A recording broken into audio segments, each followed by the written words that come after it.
Koper blinkt meer te meten. Ja, van Klaas Dijkstra. En wie is Klaas Dijkstra? Dat was een koperslager uit de Snits. Heel bekend. Hij had een heel prutte maken voor Douwe Egberts in de jaren 20. Wacht even. Een hele oud spaarboekje van Douwe Egberts. Ja, dit is een oude catalogus van Douwe Egberts. Uit 1930. En er zit koperwerk in, die kon je dan op koffiepunten krijgen. En hoeveel punten wie bijvoorbeeld zo'n ding? Een worselhanger. Dat is bij 2500 punten. Oh, dat moest wel even sparen. Ja, dan is er een rooksteltje, dat staat hier. Staat hier op de folder, dat weegt 2500 punten. Hoeveel koffie moest hij even drinken? Geen idee. En hoe dit ik bij me kan sparen toch koffie te drinken? Nee, ik had ooit zo volle mogelijk, ik had haast alles gekocht. Want Klaas Dijkstra is in 38 failliet gegaan. En toen werd het van Douwe Egberts weer al gebeurd. Dus na jochetje in 38 koers geen... Nee, toen hadden ze werd op betaald van de koper uit de moorden. Krijg als nou. Het is nooit meer in de moorden.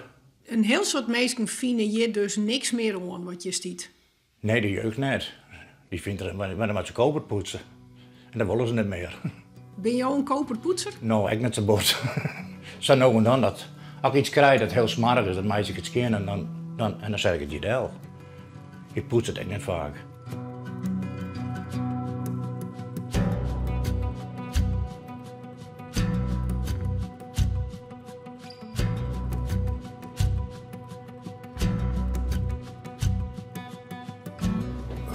Dit is een doos, er zitten 4 kerken op en in het midden staat de Universiteit van Utrecht. En er binnen kerken van Rotterdam, Amsterdam, Ermelo en Almelo. En daar die beste man had de dominee West. En hij leert in Utrecht de universiteit. En die had gekregen toen hij de 50 jaar dominee. En nou heb je hem. En nou heb ik hem. En wat is het? Ja, een sierdoos. En dit is dus ik wil maken? Dit is een opdracht maken om als geschenk te gaan aan die beste man. Via internet heb ik hem gekocht van familie. Die vonden er niks meer aan. Nee, ik denk het. Dit is de originele catalogus van Klaas Dijkstra.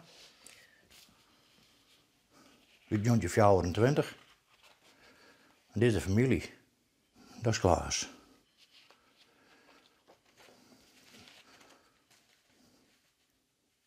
Oh, dit heb je hier ik weer staan. Ja, dit is een paraplubak. Dit is het Binnenhof in Den Haag.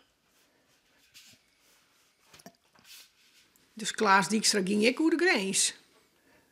Ja, van Friesland. Ja, het was overal verkocht. Het was zelfs in het Boetenhof verkocht. En dit is de Hofhever. Met Mauritshuis en het torentje van met Rutte en consorten zien. Maar dat was toen ook heel duur. Ik had een kopie van een prijslijst en dat kostte zo'n paraplubak. Dat kostte 56 gulden. In 1924. Dat was een heel geld. Hoe duur zou zo'n paraplubak nou wezen? Ongeveer 100, 150 euro. Daar houdt het mee op. Dat is net echt waardevermeerdering, hè? Nee. Die tijd had West. En hoe ken dat toch? Ja, het is al uit de moordenwijk. De mensen willen niet meer aan. Maar jou wel. Ik wil wel gaan, ja.